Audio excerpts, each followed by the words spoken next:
नक्कीच आज संदीप गिरे बरोबर जवळपास 10 लोकांचा त्यांचा गट आहे. 2 अपक्ष सुद्धा आज त्यांच्याबरोबर आलेले आपण सगळ्यांनी बघितलं आणि त्यामध्ये आमची चर्चा झाली. अगदी अंतिम टप्प्यात आहे, सकारात्मक आहे आणि आम्हाला विश्वास आहे की यातून चंद्रपूर महानगरपालिकेमध्ये सत्ता स्थापनेमध्ये कुठेही अडचण येणार नाही. संदीप गिरे म्हटले की आम्ही महापौर पदावर ठाम आहे, त्यासाठी काँग्रेसला ते मान्य आहे का? ते म्हटले की आज संध्याकाळपर्यंत घोषणा होईल. नाही, असं आहे की महापौर पदाच्या संदर्भात ते जरी बोलले असले तरी त्यांची हे काँग्रेसबरोबर राहण्याची त्यांची इच्छा आहे. प्रायोरिटी त्यांची काँग्रेसला आहे आणि त्यामुळं अगदी स्वतः त्यांची भूमिका काँग्रेसच्या बाजूला असल्यामुळे मला अडचण वाटत नाही. नाही, कोणाशी चर्चा, शेवट काय, ज्याला गरज आहे तो चर्चा करतोच. आम्हालाही गरज आहे बहुमतासाठी आणि भाजपला सुद्धा गरज आहे. दोघांनाही गरज असल्यामुळे दोघेही चर्चेसाठी बोलवतात, चर्चा करतात. शेवट अंतिम निर्णय हा त्यांनाच घ्यायचा आहे. त्यामुळे या सगळ्या परिस्थितीत उभाटाची भूमिका आणि त्यांच्या बरोबर असलेल्या लोकांची भूमिका ही आज तरी मला चर्चेतून सकारात्मक दिसली आणि आमच्या बाजूला दिसली. सुरुवातीला नाही, आता असं आहे, धानोरकर गटाकडे म्हणणं म्हणजे काँग्रेसकडेच ते महापौर पद आहे. ठीक आहे, आता त्यांनी उमेदवार देत असताना त्यांनी तो निर्णय घ्यायचा आहे असं ते ठरलं होतं, पण तो आहे तर काँग्रेसचाच आहे.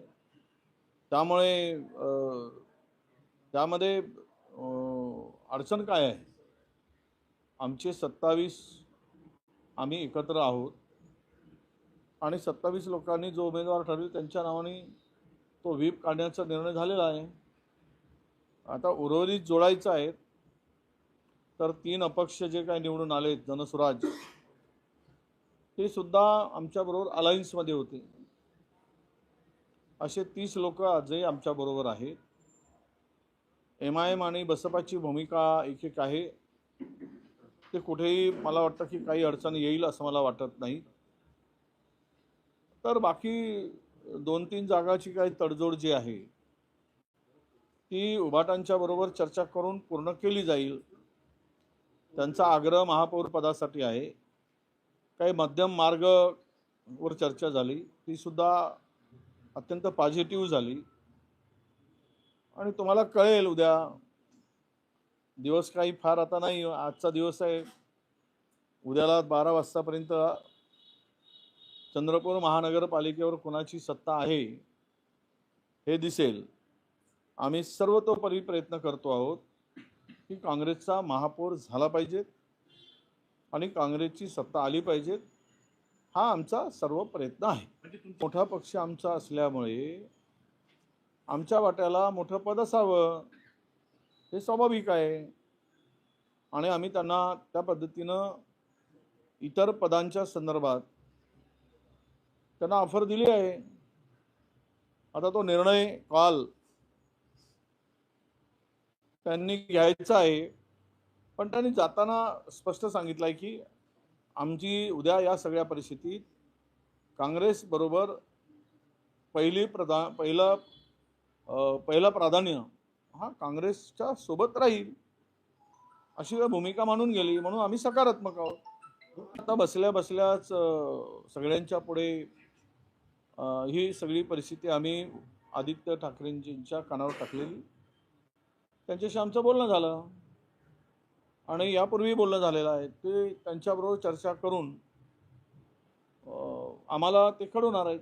नाही, आता महायुतीला विजय मिळाला म्हणजे सत्तेतला विजय आहे. तो सत्तेतला विजय आहे, सत्याचा विजय नाही आहे. तो सत्ताधाऱ्यांना मिळालेला विजय हा धन बल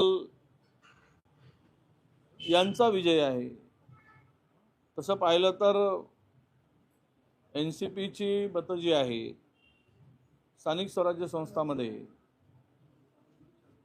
ते जर पाहिले त्यांना मिळालेले जागा, तर पुरोगामी विचाराची मतं मोठ्या प्रमाणात अजूनही पश्चिम महाराष्ट्रात आहेत. आम्ही काँग्रेस म्हणून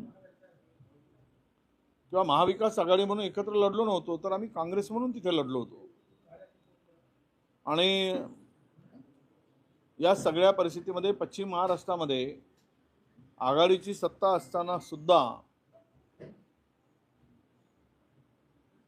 राष्ट्रवादीचा वर्चस्व होताच त्या 10-12 जिल्ह्यामध्ये. आमची पोझिशन त्यावेळेस सुद्धा सेकंडच होती. आम्ही एकत्र होतो त्यावेळेस सुद्धा. आता भाजपाने त्यांच्याबरोबर युती न करता स्वतंत्र निवडणुका लढवल्या. या पुरोगामी मतांचं विभाजन होऊन काँग्रेसला नुकसान व्हावं त्यामध्ये ते यशस्वी झाले असं मी मानतो. तशा पद्धतीचं सूत्रवाच प्रदेशाध्यक्षांनी केलेलं आहे आणि त्यामुळं मी पण ते ऐकलेलं आहे. माझी प्रत्यक्ष चर्चा प्रदेशाध्यक्षाबरोबर झालेली नाही. आमची चर्चा झाली तर मग त्यातून नक्की काय आदेश आहेत ते मी सांगू शकेन. तरी महाविकास आघाडी असं आहे म्हणून मी माझी प्रदेशाध्यक्षाबरोबर या संदर्भात चर्चा झालेली नाही. मी त्यांच्याशी चर्चा करेल आणि ते काय स्टेटमेंट त्यांचं मी ऐकलेलं आहे ते किती खरं आहे काय आहे त्यांचा काय कुठला आदेश आहे ते मी विचारेल. भाऊ, तुम्ही मोठे मग आमची भूमिका त्यावेळेस आम्ही सांगू. तुम्ही मोठे नेते, तुम्हाला काय वाटते महाविकास आघाडीमधून बाहेर पडणं फायद्याचं आहे? काँग्रेस सोबत अनेक नेते लढत आता निवडणुका आहेतच कुठे. सर्व निवडणुका जवळपास संपल्या आहेत. आता येणाऱ्या निवडणुका विधानसभेच्याच आहेत. आता ग्रामपंचायतमध्ये कोणी युती करते? राहिल्या ग्रामपंचायती. त्यामुळे आज या चर्चेला इथे विराम दिला पाहिजे. 2, 2.5, 3 वर्षांनी लोकसभा येणार, 3.5 पावणे 4 वर्षांनी विधानसभा येईल. त्यावेळेस त्या चर्चेला पुढे नेता येईल.